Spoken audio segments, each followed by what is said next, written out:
अस्सलामुअलैकुम। तो आज की पैनल डिस्कशन में हमारे साथ मौजूद हैं आज की जो नशिस्त है हमारी ड्रग इतनी नफीस उर्दू बोल रहा है, आई जस्ट समराइज इट कि आज हम बिल्कुल भी वो उसमें से प्रोफेशनल नहीं, लेकिन स्टिल हम कुछ आंसर्स करना चाहते हैं जो लोगों के क्वेश्चंस थे और यूट्यूब चैनल पे आ जाएंगे कि drug regulatory authority of Pakistan, उसकी जो सीट्स आई हुई हैं आपके पास 80+ सीट्स हैं और उसकी कई लोगों ने अप्लाई कर दी है। उसके लिए उसकी प्रिपरेशन के लिए आप क्या कर सकते हैं, मैंने अपने यूट्यूब चैनल पे कुछ गाइडलाइंस थी उसके MCQs डिटेल्ड बना के 100 की तादाद में वो डाल दी है, जिसके अंदर ICH गाइडलाइंस है और WHO की गाइडलाइंस है।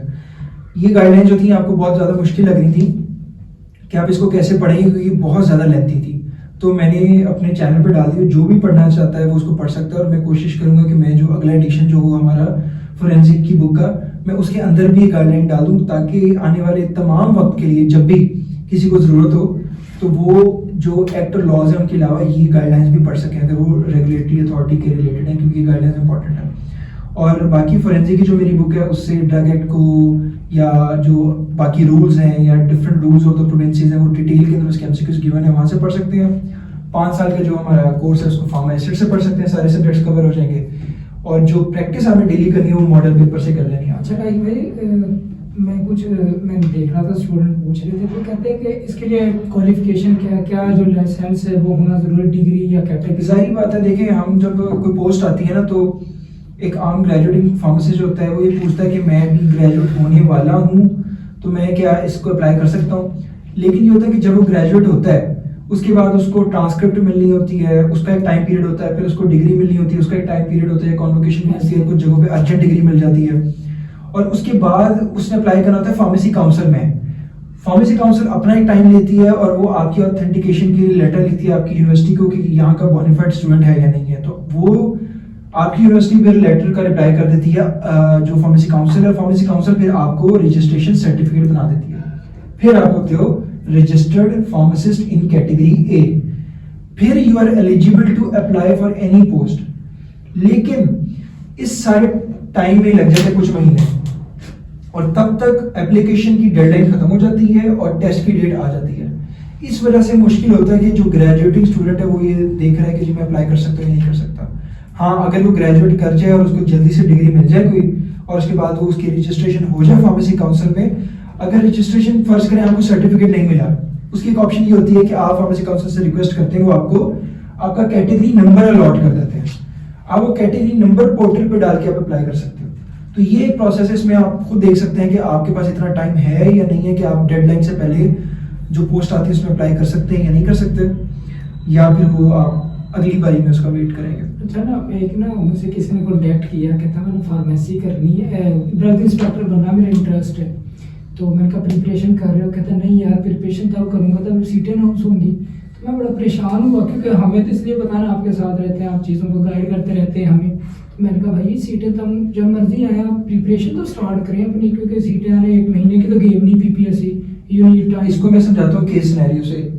ये है एक एस्पायरिंग कैंडिडेट और ये है दूसरा एस्पायरिंग कैंडिडेट, ठीक है। ये वो बच्चा है जो कहता है कि जी मैं ना आज से ही पढ़ूंगा और मैं इतना पढ़ूंगा कि मैंने डेली का शेड्यूल बना लूंगा और उसको रीशेड्यूल कर लूंगा और जब वो शेड्यूल सेट हो जाएगा मैं ये पढ़ता जाऊंगा स्लोली एंड स्टेडली।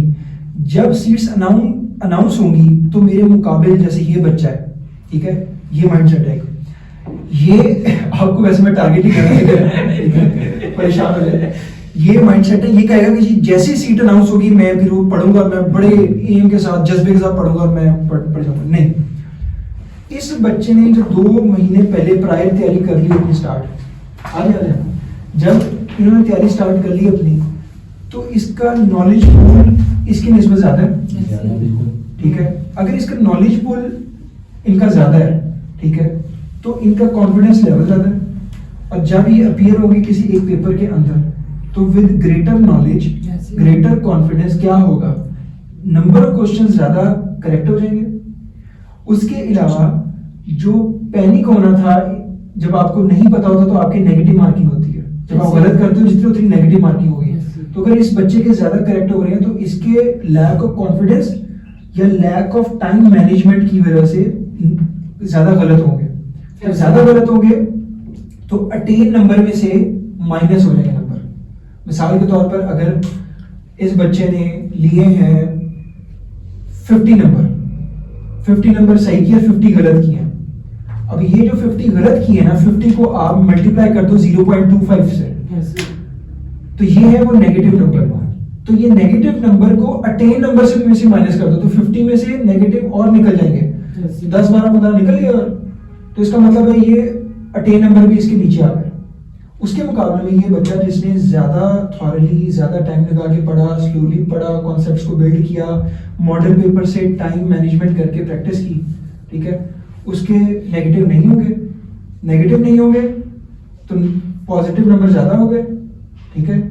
और इसका जो मेरिट हो गया वो एक 2 नंबर से ऊपर नीचे होता बहुत ज्यादा, उसमें ये बदलाव हो जाएगा।